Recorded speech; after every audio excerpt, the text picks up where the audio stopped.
All right, welcome to another Ember Weekend. I'm Jonathan Jackson. And I'm Chase McCarthy. I'm Robert Jackson. And we are joined today by Luke Melia, who has graciously been able to find some of his own time to talk us through some awesome stuff, including some history talk. Hopefully, we'll hit that early on and keep on going. But yeah, it's going to be a really exciting show, and let's just dive right in. All right, so I think we're going to dive in with talking about early Ember history. So a big part of the reason why I wanted to have you on the show, Luke, is that it has recently been revealed to me that, and I think this is public information, I'm pretty sure I confirmed, that you are stepping down as the organizer of Ember NYC. And I know from my own personal experience, Ember NYC was had a huge impact on my own Ember development because I also ran a meetup group, and this was kind of like the proto Ember meetup. And I think maybe you can talk about that maybe and just kind of walk us through like maybe your early experiences with Ember and setting up that meetup and kind of how you came to be really kind of fundamental and foundational in the Ember space. Sure. That sounds great. It's great to be here. Thanks for having me. And we can fly back in time to 2011. And in mid-2011, I was starting a new company with my business partner, Maria Seidman.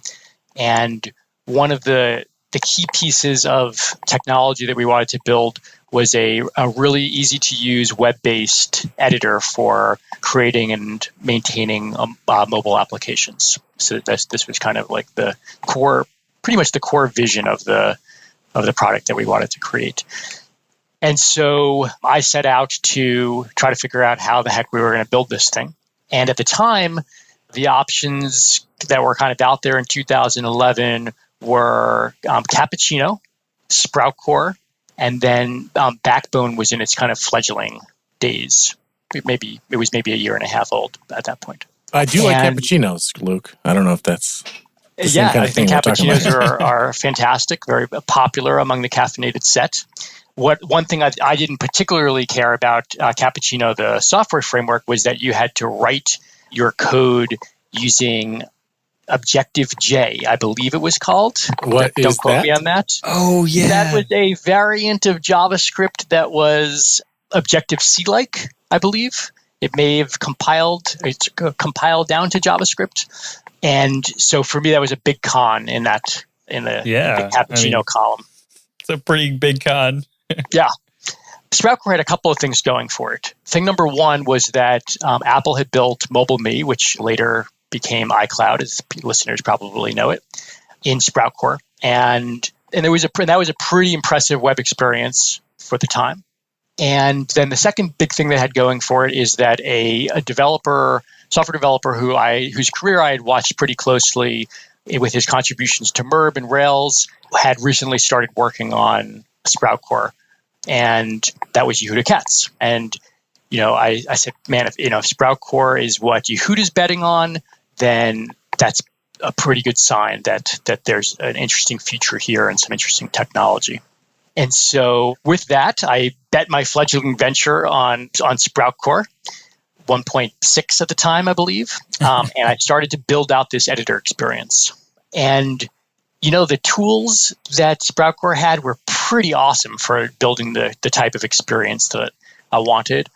And it included, I'll give you some examples, Sprout Core Data Store, which had features like store forking and, the ability to customize the serialization of your JSON to work with your backend. There was a third-party library called Sprout Core State Chart, which was super helpful in kind of organizing your application into sections. One might dare say routes, although we didn't call it that at the time. And so there were some pretty powerful tools. At the same time, it was pretty raw and it was pretty foreign for me as a web developer because there were no templates to speak of at the time. Every component was created and composed based on JavaScript objects. CSS was not any kind of CSS experience that you would find recognizable today. There were themes, but the themes were extremely difficult to override, very difficult to customize, and and there were a lot of class names involved, I remember. So anyway, I put this on fast forward a little bit. I started building out this first version. We raised a little bit of money early in the company. We were able to be fortunate enough to hire my old colleague, Chris Selden. He helped me improve this editor experience. And we had gotten it to the point where enough had been built that we said, it's time to turn to the mobile side of the experience. How are we going to build this mobile piece? And we evaluated a few different options, going fully native, which meant that Chris and I together would have had to build an iOS app and an Android app, which seemed pretty daunting at the time, considering neither of us had experience in either. And we also evaluated jQuery Mobile, which we actually did a spike on and quickly hid under the covers and ran away. And that didn't leave us too many other options at the time. However, having been, following the Sprout Core development, we saw that Yehuda and this guy named Tom Dale were working on a new repo called Sprout Core 2. Both Tom and Yehuda at the time were working for this company called Strobe, and Charles Jolly, who was the founder and I believe CEO of Strobe, was kind of the original creator of Sprout Core, as I understand it, and he's the person who brought it into Apple. And in many ways, the company Strobe was kind of built and funded around like, hey, we've got this amazing open source project, Sprout Core. Think of all the cool things we could do with it. And VCs said, oh, sure, go for it. So Tom and Yehuda had this Sprout Core 2 repo going. And the promise of Sprout Core 2 was that it was going to be more web-like, so a little bit more emphasis on templates and CSS as opposed to this kind of more desktop UI framework style that Sprout Core 1 was. More modular and lower memory footprint, which was a huge deal because Sprout Core 1 was quite a memory hog. I remember way back Peter Wagenet talking to me about building an app in Sprout Core 1 for NPR that ran on a iPad, and they had all sorts of memory problems with it. Both the iPads were underpowered back in those days, mobile devices in general, and Sprout Core was quite a consumer of the memory. So anyway, these features seemed like they would be a really good fit for mobile, and so Chris and I once again made a reckless and exciting bet on this technology for mobile, Sprout Core 2. Started building it out, made some good progress. And we also thought to ourselves, hey, like all the future engineers that work at Yap will be able to transfer their knowledge about how to work in the editor to be able to work on our mobile app too. And won't that be a great efficiency? That is one of the few speculations of my career that actually worked out to be true. So we'll fast forward a few more months. Mobile apps looking really good. Chris in particular has dove pretty deep down into the Sprout Core 2 code base and contributed back some optimizations, performance optimizations, since we were running on these relatively young crop of mobile devices at the time, these iOS and Android devices. And around December of 2011, I found myself on the West Coast visiting family, and I happened to be in the Bay Area at the time that the very first Ember meetup was happening in San Francisco.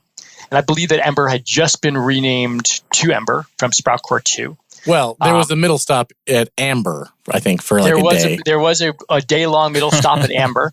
And I think listeners might be interested in like the quick story about why was it renamed, what happened there, because there's some fun drama for us there as well in our history. And that's that Strobe, you remember this company that I mentioned that was VC funded around Sprout Core. Strobe had reached the end of its line, had spent the money that it raised, and did not have a path forward to sustainability or growth. And as many companies before them and many companies after them, the management team orchestrated a acqui-hire so that Strobe employees would be hired by Facebook and the company would cease to exist. And presumably the investors would get a little bit of money and the employees would get jobs. So as you might imagine, for Chris and I, hearing that news over IRC, we had some concerns about this. We knew that obviously these things were open source. They weren't going to disappear on us, but we also were really counting on ongoing development and maintenance of them. And so we really felt like, wow, we have really made a terrible choice and we're going to be in for a painful time ahead. And it wasn't until about 4 days after that initial IRC rumor that we heard about this acquihire that we heard that not everybody from Strobe was going to Facebook. And in fact, there was a small rebellious band of folks. I believe the list, I may get this wrong, but I believe the list was Peter Wagenet, Leah Silber, Tom Dale, Yehuda Katz, and Carl Lurch, who said, we are not going to work for Facebook. Instead, we are going to spin up our own consultancy. And not only are we going to spin up our own consultancy, but we're going to continue to work on Sprout Core 2. And we're going to rename it at this point in time because it seems like a good idea to make a clean break from the past, given everything that was going on. So that's how Sprout Core 2 became Amber and then Ember, and how Chris and I had renewed hope in the future of this project and decided, wow, like we better get more serious about contributing to this thing so that it actually survives. So we both, started to dig in. Chris was already pretty deep into the code base. I started kind of, reading the code, starting doing some documentation commits and just, generally trying to contribute to the well-being of the project. And this brings me to the trip to San Francisco in mid-December of 2011. I go to the meetup. I, sit probably towards the back. There were probably 25 people there or so. Tom gave a big part of the presentation. He was interrupted frequently by Yehuda in the front row. I don't know if anyone's ever experienced that. Things don't change. And so after the presentations, I went up to the front. I introduced myself to Tom. I took my phone out of my pocket and I showed him the app that Chris and I were working on, and he was blown away. He was like, "You made this?" And so he invited us to the then secret campfire channel where, the 20 teams in the world that were building anything real in Ember were hanging out. And we kind of continued to get more deeply involved in the community and contributing. So that's probably a good segue to how Ember NYC started, because I had started to get connected with the folks who were kind of at the core of working on Ember at the time. And I was back in New York and thought, man, it would be really great to get Yehuda out to give a talk here. And I had recently inherited the Sprout Core meetup, Sprout Core NYC, from an engineer who was moving out of New York to the West Coast and could no longer run the meetup. Now, he had only run 2 meetups ever, 2 actual events. And I think I had only run one since then. So it wasn't exactly a gangbusters meetup. But I reached out to Yehuda, who connected me with Leah to coordinate look into the possibility of him swinging through New York and giving a talk. And as it turned out, he had a speaking engagement on the books in Philadelphia at the Philly Emerging Technologies for the Enterprise Conference, Philly ETE, a great conference if ever any of you have a chance to go at some point. Much more startup friendly than the name sounds, by the way. And so the arrangements were made that I would attend the conference and then drive with Yehuda from Philadelphia to New York, where we would that night do a Ember meetup or a Sprout Core meetup in which we would talk about Ember. And that meetup sold out. We were at standing room capacity at Mint Digital's offices, who graciously hosted that first one. I remember looking out into the crowd and seeing a bunch of people I didn't know, including this one dude with a red bandana tied around his forehead, who turned out to be Alex Machinier, who later wrote a couple of generations of the Ember router. And trying to think if there were any other Ember famous people there at that meetup. I'm sure there were. And then that kind of kicked off the community in New York. So immediately following that event, which was April 2012, we just did meetups every month in New York. And it grew to the point where we would have over 100 people at Ember NYC meetups, pretty regularly, and great talks. I didn't know much about running a meetup at the time, and so the first year of meetups, they would all go 3.5 hours. We would just have talk after talk after talk, and I loved it. I was like, oh, this is great, and it really took me a year to realize that maybe that was not for everybody. So So I think that is kind of some of the early days of that process. Through the meetup, I met some great people. I remember I would run as kind of between talks, I would do Ember trivia contests where I would come up with questions, and then sometimes we would make, like I think Alex made a Jeopardy online kind of Jeopardy game built in Ember that we would use sometimes to run the trivia. And then there was this one guy who was kind of always sat way off to the side at this one round table at Pivotal, away from everybody else. And I would ask a question, it would stump the entire crowd, and then inevitably he would kind of, slowly raise his hand, seeing that nobody else was going to answer, and give like a dead-on correct answer. And that person turns out to be Ryan Toronto, who is now one half of Ember Map. Yeah. So it was a really, really cool time. Tom and Yehuda were in and out of New York a bunch in those early years. They were doing consulting work for Chris C., who was at McGraw-Hill, who funded a lot of the early development on the Ember router and on Ember data. And that, his contribution to this whole process, can't be underestimated. It's hard to get a company that's relatively old school like McGraw-Hill to invest as much in open source as Chris C. Managed to make happen in those days. So, yeah, it was great. Yeah, that's awesome. In terms of the meetups and stuff, you were also live streaming them, right, on YouTube. I don't know, when did that start? Yeah, so that's a great question. So we were really fortunate to have my friend Lee volunteer pretty early on. I want to say within the first 6 months of the meetup really getting going. So sometime in 2012, Lee started, he offered, came up and said, "Hey, I'm pretty good with AV stuff. Would you like me to record these?" And so initially we would record them, and then he would transcode them and get them up on YouTube. And that process often took 3 weeks or so. It's a hobby project. It wasn't something where he could just take the next day and get it done. And then, probably a few years later, he said, "I think we can stream, we can live stream this directly." And then he got even more into it, where he had this whole rig where he would show up with this whole rig on wheels that he would drive into the meetup in order to carry this thing because it was so heavy, and we would all have to carry it back to the car with him. So, but it was Lee's initiative and contribution that made it possible to get that video out. And it was interesting because to me at the time, I was just like, "Hey, you want to do this? Awesome. That's great. Very happy to support that."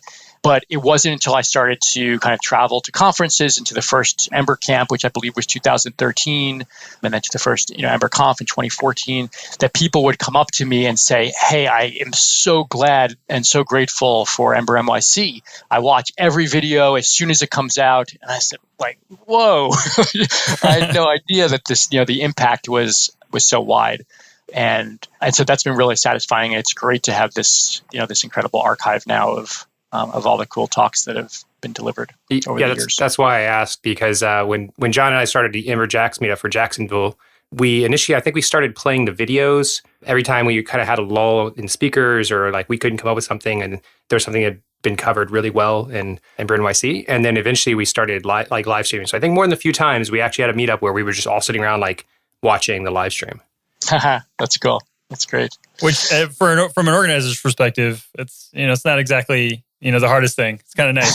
Yeah. "Oh, Luke, you got a really good thing going. We're gonna piggyback on it. We're gonna give them beer and pizza." Yeah, but the nice thing is that you have curated talks. You have someone's put them together. You're actually putting on a thing where people can get together and do the social bits and still have a nice talk. And I think that's huge. I know when I first got into Ember, apparently a couple of years after Luke was already doing it a while. The first set of resources I'm looking through is Ember NYC videos, and this was, I think also back then there was a podcast called Ember Hot Seat, and a couple of folks like Trek and Alex Mashnier and a few others had been on it, and then one of them mentioned Ember NYC, and I'm watching all the back as much of the back catalog as I could, and it was a huge resource, and still is, frankly. Yeah. For just all of the you can kind of watch the way the community is thinking about problems over time. If you go back and pull up a video from a couple of years ago, you're going to see, and then compare that to today, you're going to see the different thinking in how we're doing Octane stuff. And it's just it's really neat to be able to go back and compare that breadth of insight into what was going on and what was important to people, like what were the things that we were talking about and all that stuff. That it's really, really awesome.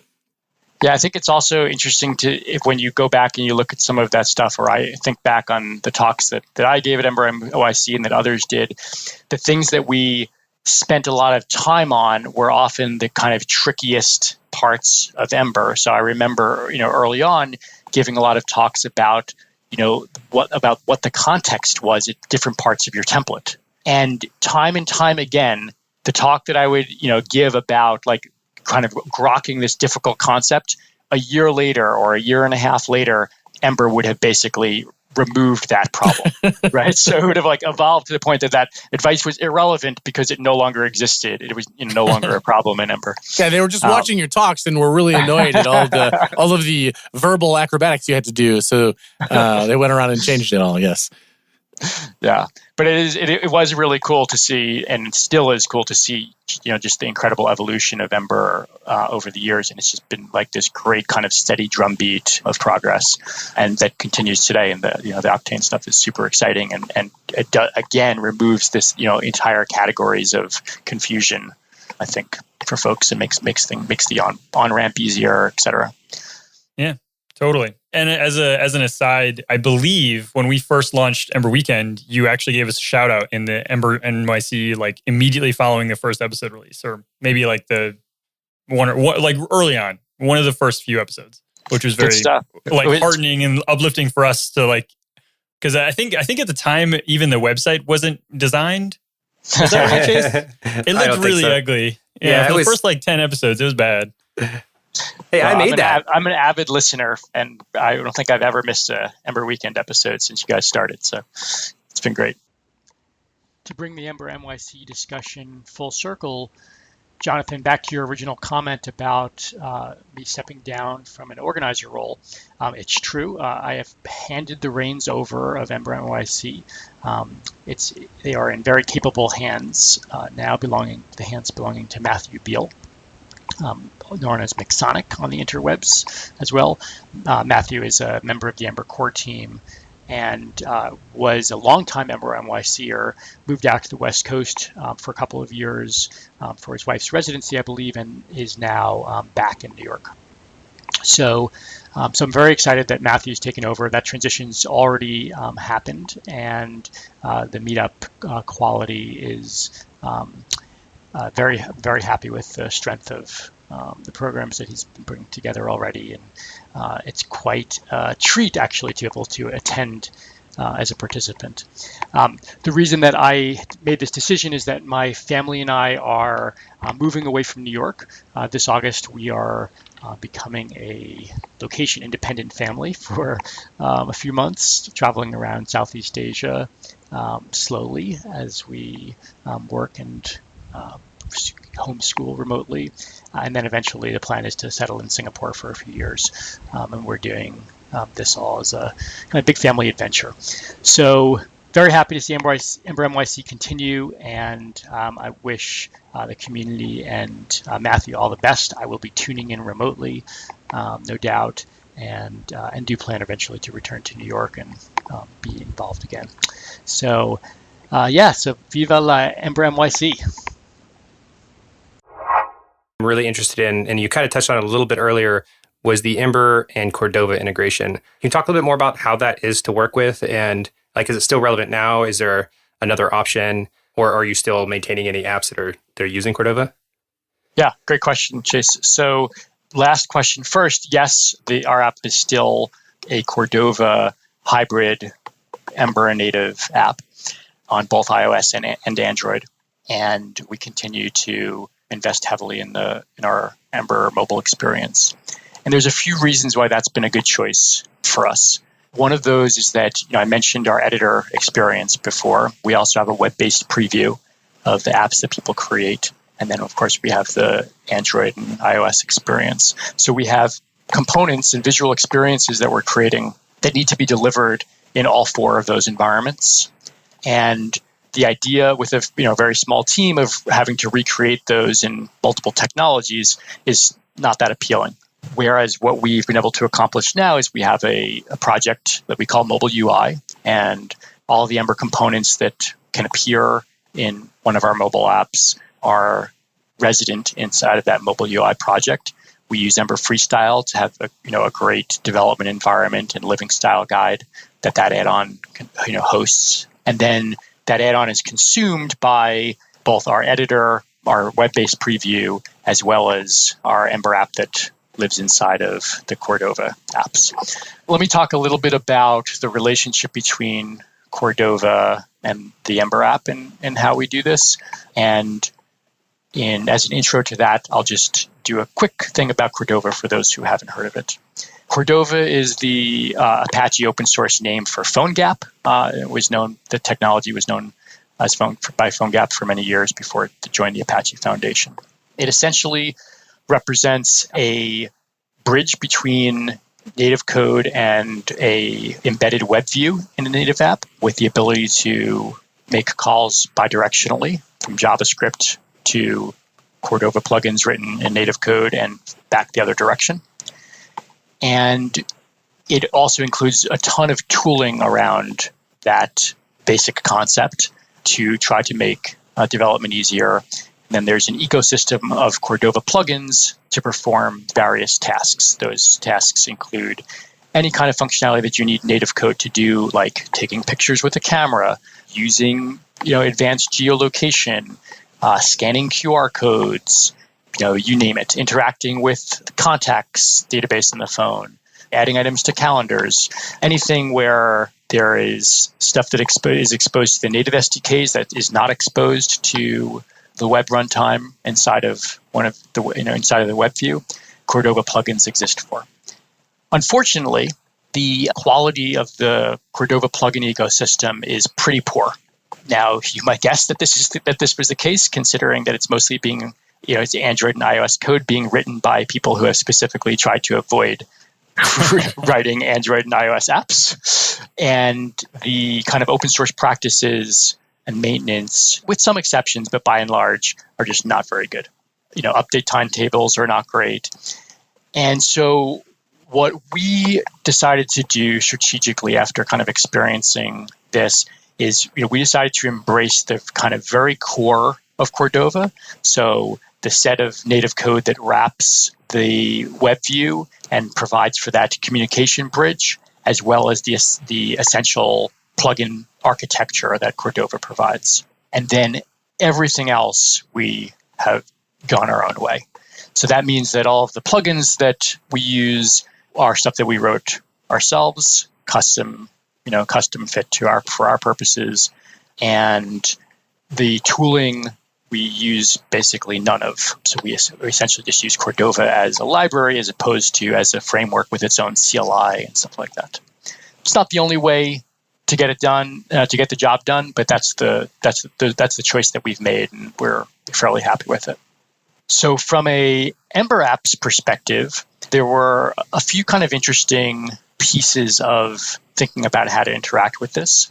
The traditional pattern for interacting with a Cordova plugin is that a Cordova plugin comes in a few parts. It comes in the, say, native Android, iOS, BlackBerry even code, and then it comes with a JavaScript component that attempts to provide kind of some sort of friendly JavaScript OO interface that abstracts the fact that behind the scenes it's talking to the native side of things.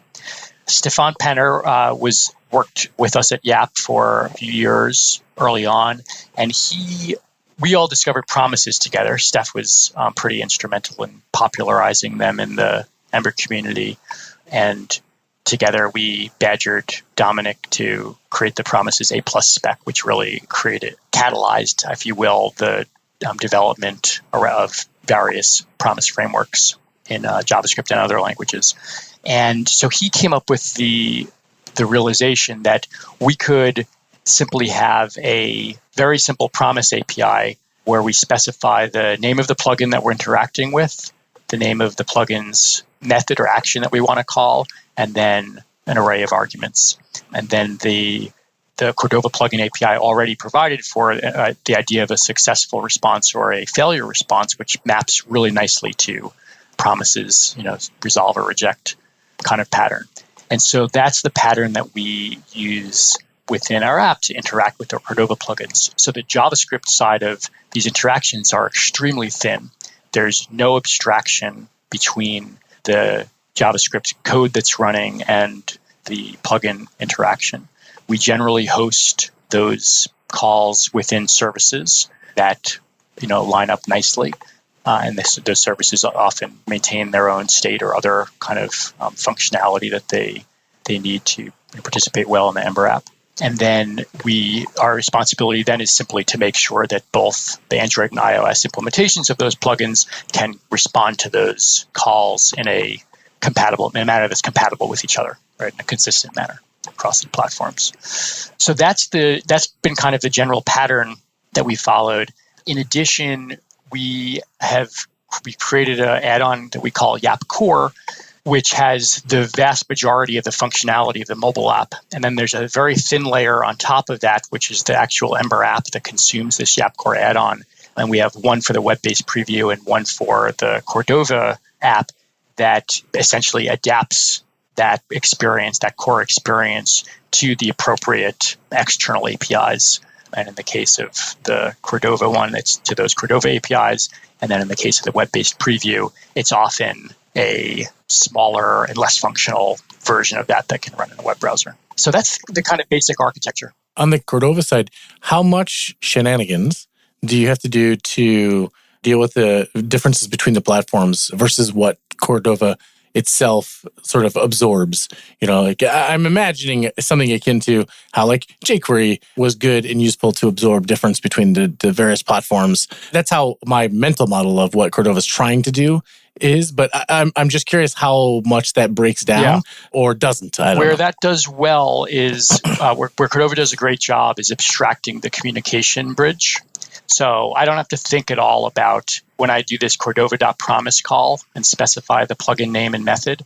I don't have to think at all about how is that going to translate mechanically to there being a native call there.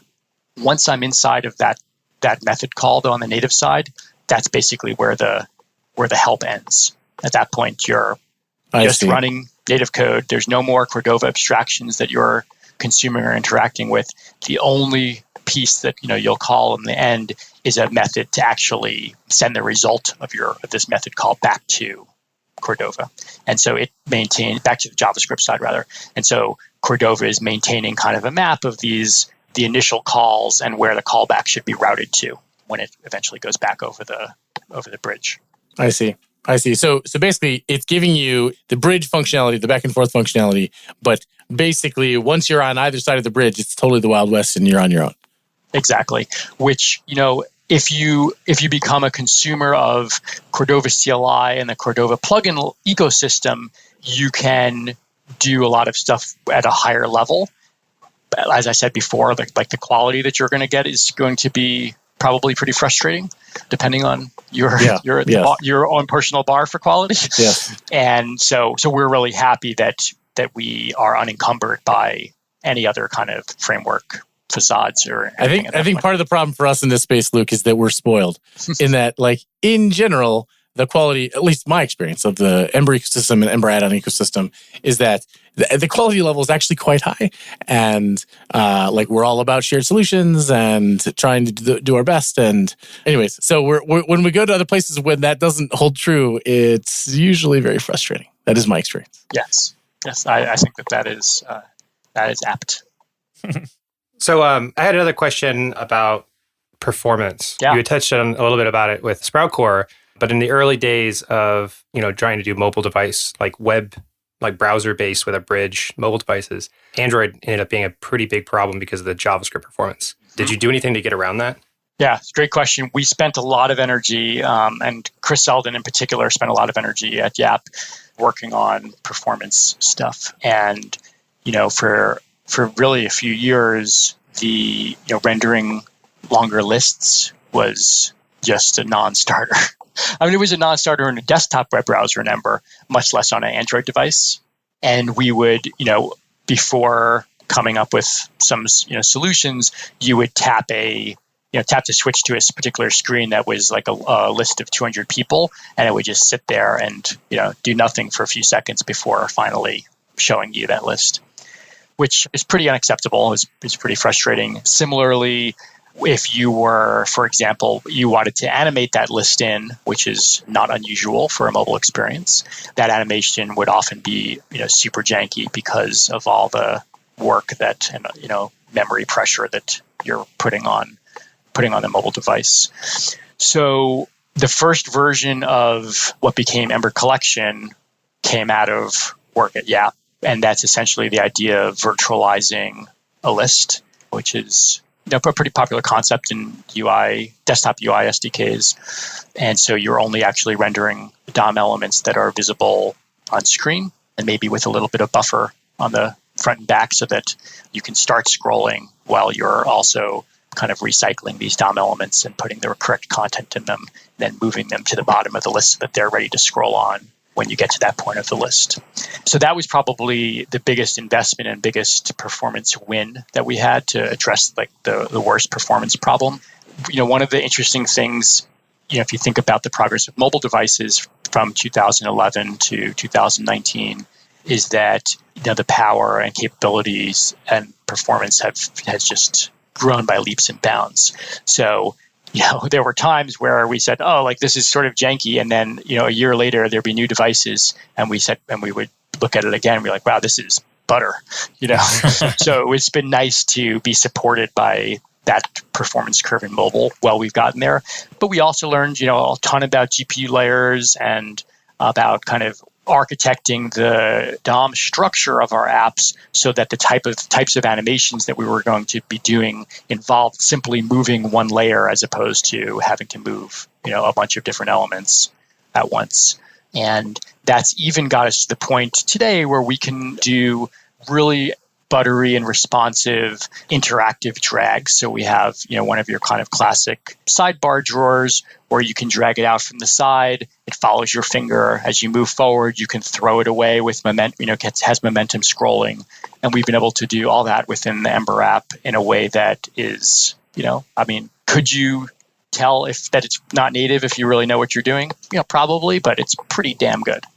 And a lot of that is not really kind of Ember specific, but there are pieces again about like kind of how you structure your routes and how you lay everything out that that is Ember specific.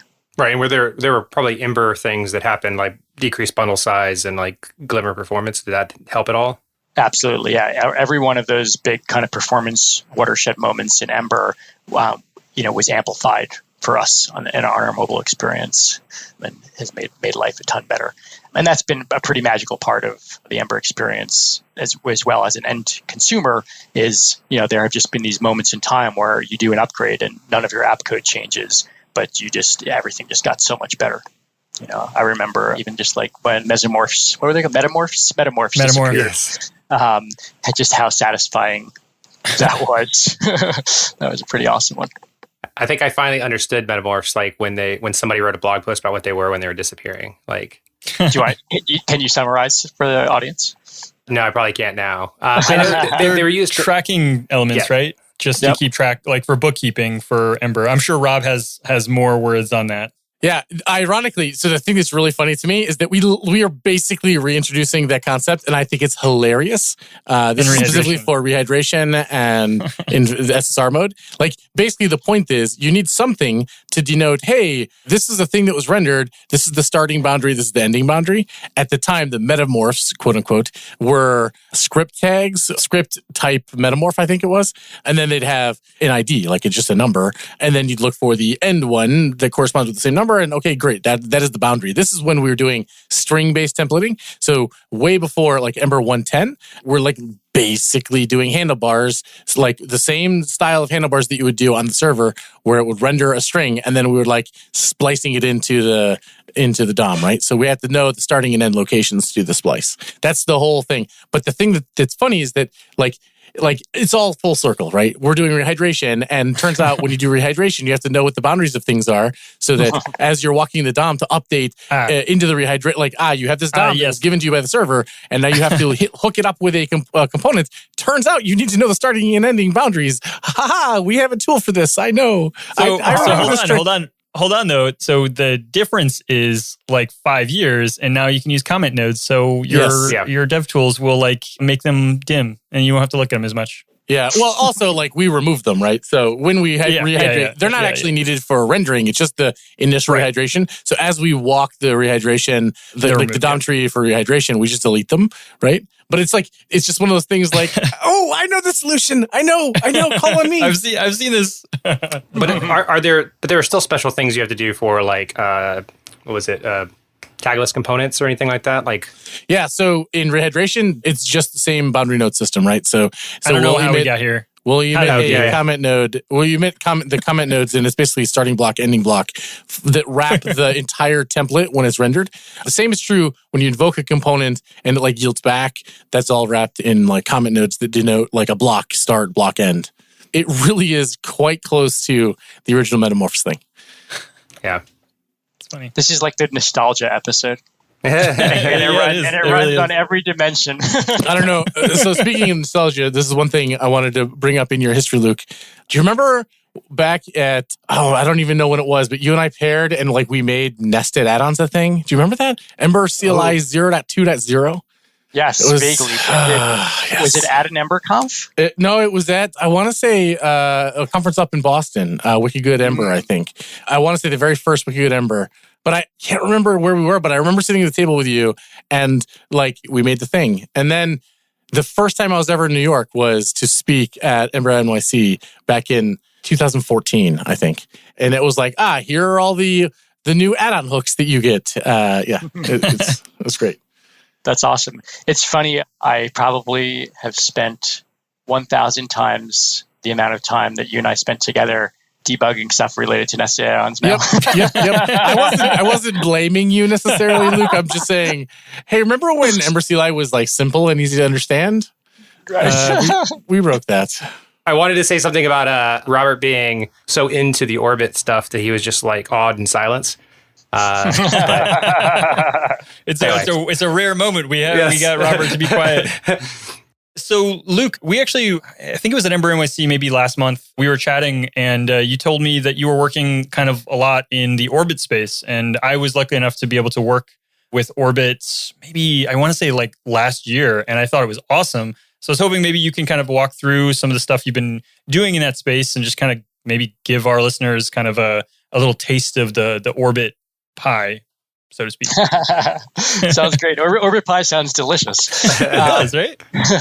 So it actually fits in really nicely with some of the stuff we were talking about with mobile in Ember, because any kind of mobile app worth its salt has some sort of offline story, and we struggled with that for quite a bit when, as Ember data consumers, offline really felt like something that was difficult to figure out. How do you shoehorn it into the Ember data architecture? You can maybe kind of intercept adapters and, maybe write to an offline store or read from an offline store. But it was, pretty tricky, never quite felt good to us. And so when we had a new feature a couple of months ago coming down the pike that were with an important offline story, we decided it was time to look a little bit further afield and see what we could find. And we were familiar with Orbit through Dan Gephardt's talks at various Ember conferences over the years. He has spoken at Ember NYC about Orbit in the past. And so we decided to do a spike with it. And after about 4 or 5 hours into the spike, my colleague Matt McManus and I felt like we really had a good understanding of the primitives that Orbit provides. And we started to get pretty excited about the possibilities. And the reason for that, if I were to try to sum it up, the reason that it was so exciting for me is that as Ember data is, like the rest of Ember, a pretty opinionated framework. And its opinions in most cases are fantastic. It makes the golden case of interacting with the backend API, particularly a JSON API, backend, really smooth, really easy to do. Having an identity map on the front end is an absolute requirement for any sophisticated Ember, single page application. And so really great stuff. But when all you know is Ember data, and I would kind of put myself in that category, you don't necessarily even conceive of what the other possibilities of are how data could flow in a single page app. And what Orbit does is it provides these primitives that you can build an Ember data-like experience with, but those choices, the specific choices, are yours to make. So let me see if I can summarize some of those. So in Ember data, we have our store and we have a remote backend that we talk to, and the way that we talk to it is controlled by serializers and adapters generally. In Orbit, we have a number of sources, and a source can be, one of them could be like Ember data store. Another source could represent the remote API and know how to make requests to it and read data from it. You could also have a source, and we do now in our app, that is responsible for talking to Cordova to persist information offline. And then you can set up what Orbit calls strategies between these stores. And so we can say, hey, when we make a request, say a query to the store, we want that to flow through to our remote API. And when the response to the query comes back, we want that to flow back to the store. And then from the store, we want it to flow to our offline store. And so all of this stuff is kind of happening naturally as you're interacting, as the user's interacting with the app. And then when we're first kind of booting up the app experience before we activate these strategies, we can say, hey, first sync everything from the offline store into the in-memory store as a starting point. And so it creates these interactions which are, fairly simple. I don't think there's nothing that I described that I think is not possible to kind of grok in this kind of audio format, the basics of, but it's stuff that actually would be extremely difficult to do and set up with Ember data on its own. And so it's really kind of having this slightly lower level, having these great composable primitives that is the thing for me that's the most exciting about Orbit. And so the work that we've been doing kind of since we've adopted it, we've been doing some open source work in the ecosystem under Dan's guidance. There's been a couple of things. One is, we have an existing app that uses Ember data. And so we did some work on Ember Orbit in order to allow it to live side by side with Ember data, to allow for either indefinitely living side by side or for a gradual iterative transition. And then the other work that we did is around extensibility of Orbit to provide better APIs and hooks to be able to override and do the kinds of logic and offline storage that we wanted to do. And Dan's been incredible, as a maintainer and helping to guide that work. We've also been really excited to work with Paul Chivard, T-Chack on the internets, who, for me personally, going back to the nostalgic portion of this, is somebody who I remember from those very early days in that campfire room of Ember. And so it's kind of fun to be kind of hacking and submitting PRs side by side with Paul once again all these years later. So I'm super excited about the future of Orbit and what it empowers for sophisticated single page apps that have data needs that maybe are a little bit more complex and off the beaten path than the kind of golden path that Ember data embraces. Yeah. I think that was exactly my experience. That the Orbit primitives they make sense, and they're also they can be brought in kind of piecemeal. Like you don't need to this is an Orbit app. It can kind of be segmented. I was working in a Glimmer app though, so I was requiring the Orbit stuff individually. I wasn't using an add-on. So I think maybe that was a little bit of a different experience, but it's very interesting. Yeah, really cool stuff. So I think it's a space that people should watch for sure. Dan's been, as works closely with the Ember data team as well, and I think they've been continuing to explore, what does that interop pattern look like? Yeah, so I think I just recently saw Dan tweet, maybe just a few days ago, saying that they're actively working on that interop that you're talking about. I think they have found some sort of happy middle ground. It's not Orbit or Ember data. It's they can kind of be separate things. Yeah. I don't know all the details of it yet, but I'm excited about that prospect, and I think that would, I think that in Ember Ember kind of core, Ember source, if you will, we have really great layered APIs that let you kind of drop down and work at the appropriate layer to the complexity of your problem. And I think that my hope is that, with Orbit kind of being embraced by Ember data, that we could get there for Ember data as well, so that we're not going to give up any of the great opinions and ease of use that Ember data brings to the table, but that there will be an escape valve, an escape hatch where you can drop down a little bit lower. Definitely. So are there any resources that you'd like to shout out for our listeners to follow up on Orbit? Like, I wonder if there is is there a meta tracking issue or something somewhere talking about just the Ember data Orbit stuff, or is it more? Not that I've seen. I'll give you kind of the community resources that I've been using that I know about. Is there's an active Gitter channel, gitter.im, I believe, /Orbit.js /Orbit.js. And Dan's active in there, as well as a bunch of other community members. Miguel Camba was just posting a situation today that he was trying to figure out kind of how best to model with Orbit, and there's a great discussion around that. The Orbit guides that Dan's created are pretty excellent, and that's definitely someplace to spend time with. And then the last big thing that I would say, and this was really like key to me being able to contribute to Ember as well, is read the source code. It's Orbit, the kind of core monorepo is written in TypeScript, which I'm relatively new to, but I found that Orbit was a very accessible code base to be able to learn TypeScript and kind of really appreciate the value of it in a project like this, as well as to kind of understand the primitives in a deep way and then be able to contribute to the project. So those are probably the three things: is Gitter, the guides, and read the code.